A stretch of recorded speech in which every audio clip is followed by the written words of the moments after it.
Hey, this is Greg from the Fresh Bread Daily. Today we are going to make one of the easiest breads that you can make. It's going to be just a pan fried flatbread. And the best part of this is that it only takes about 15 to 20 minutes from start to finish to do it.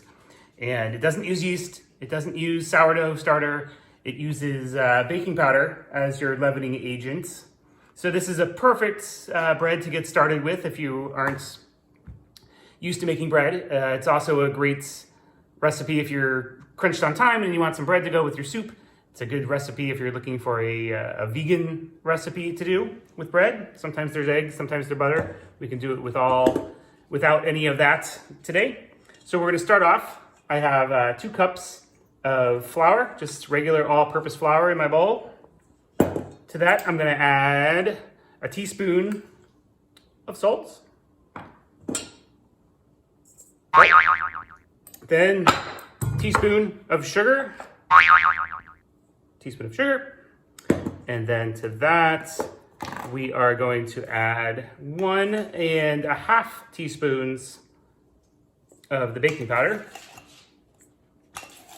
We're going to stir all that up. I'm just going to use my little teaspoon that I've removed from its friends so it doesn't make all the noise. But then I like to make the noise, so whatever. And then the birds yelling in the background. And the dog got a new squeaky toy, so prepare for any interruptions. And then to this, all we're gonna add is I have 3/4 cup of cold water. And then on top, I've floated some olive oil. You can do this separately. I just put it right in the same thing just so for ease of showing you how to do it. We're gonna pour that in. And then we're gonna stir this up with a spoon, which I did not prepare and bring over. So we're just gonna start stirring this. Stir until it becomes a nice mass. Let's see if we can turn it down now. So I'm just gonna keep stirring this. The recipe, you'll be able to find it on my website. It's www.thefreshbreaddaily.com. We'll have all the ingredients and the recipe up there soon. So I'm gonna move on from using there we go. We're a one camera operation here. So I'm just you can see this. I'm just gonna squeeze this.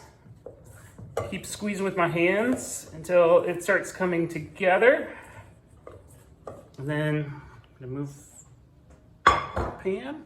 And so then, once it gets to this state, you're almost there. I'm gonna put it on a cutting board. Come on. We'll edit this out, but we probably won't edit it out. Anyway, you can see that. I'm gonna pour the rest of the dry bits that came off there. And then we're just gonna knead this. Not a whole lot, just for a couple minutes of kneading, just to get all the dry ingredients incorporated into the wet ingredients. It's not a very sticky dough. It's actually a little dry. So dry, I'm gonna add a few drops more of water to it. Is that the more you do it, you'll start realizing that this is not coming together. And even though the recipe says this, every once in a while you just have to go by feel and know that if it says it's supposed to come together and it's not coming together, you might need a tad bit more water. And just like that. So now it's coming together as a nice smooth ball. So we're gonna knead this a few more times. If you can see my kneading technique, I'm doing that and then pushing with my hands. But then my camera angle is so terrible that you're just watching the bottom corner. Again, someday we'll have multiple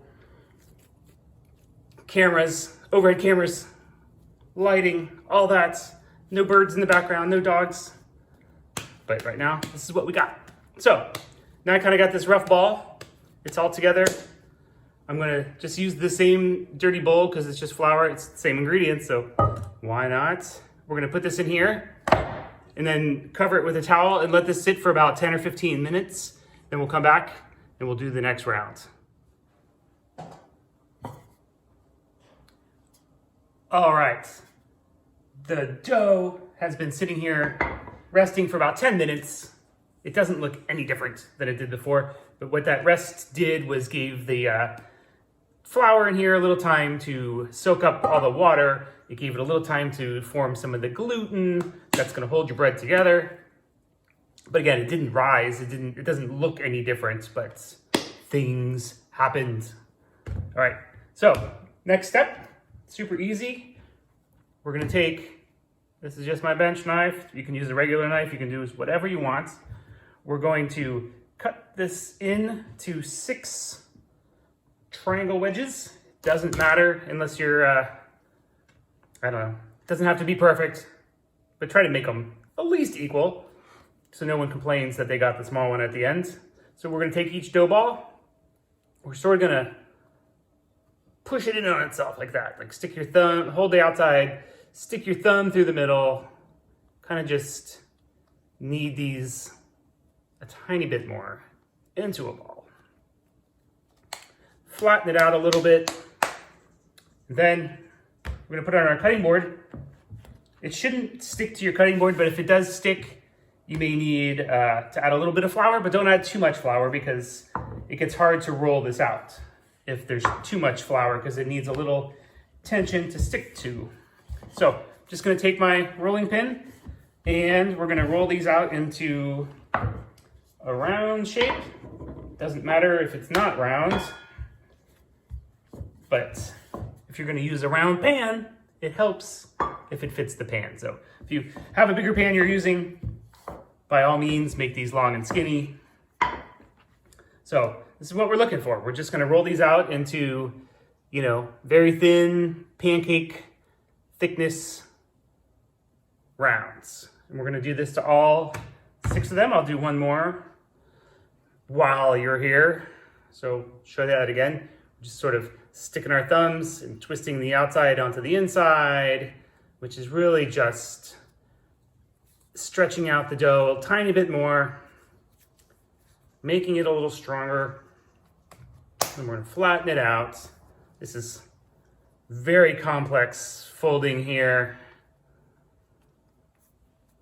You may wanna play this back in slow motion if you didn't get that.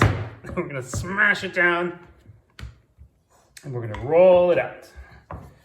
And so what I do when I make these is I do all 6, roll them all out at once, let them sit here for a minute while on the pan. So on the stove, after we do all these, I'm gonna heat up my cast iron pan. You don't have to use cast iron pan. I like to use a cast iron pan for this. I'm gonna heat this up on medium. It's gonna be pretty hot.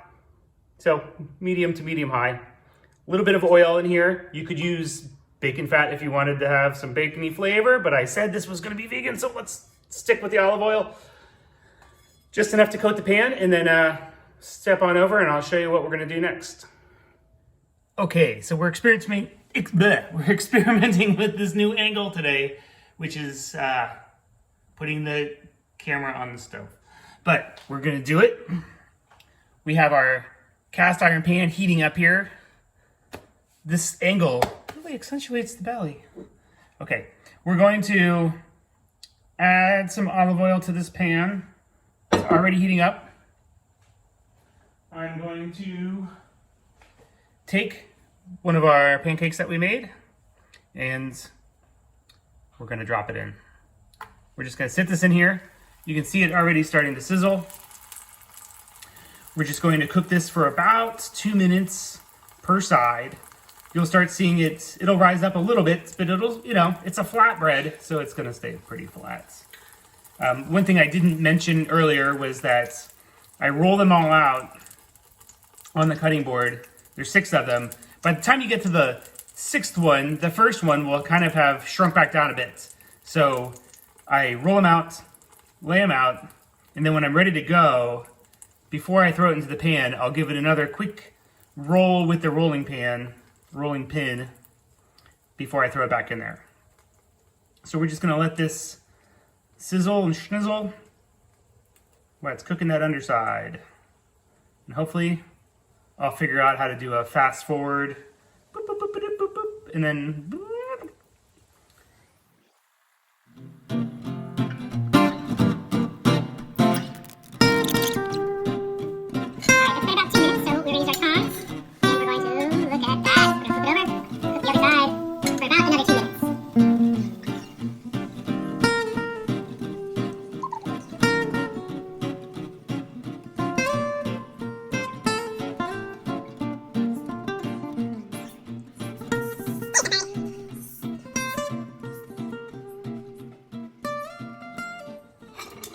right, so we're gonna check the other side. It's looking good. Everything's looking good.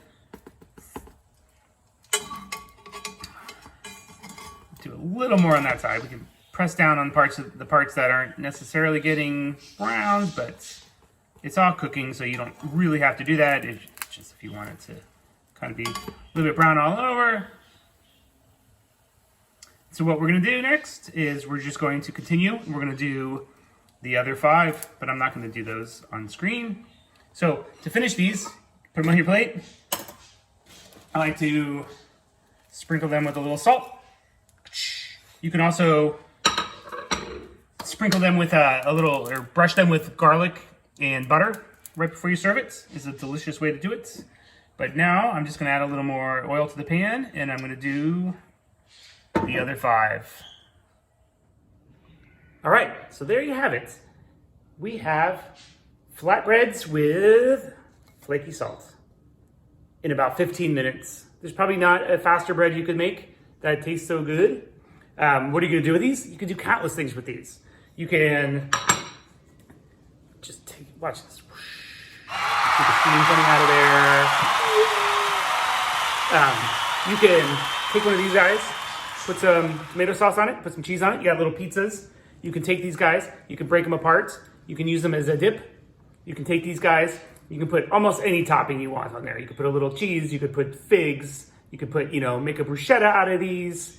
If you have extra, you can cut these up, throw them in the oven, toast them lightly, turn them into croutons. It's endless.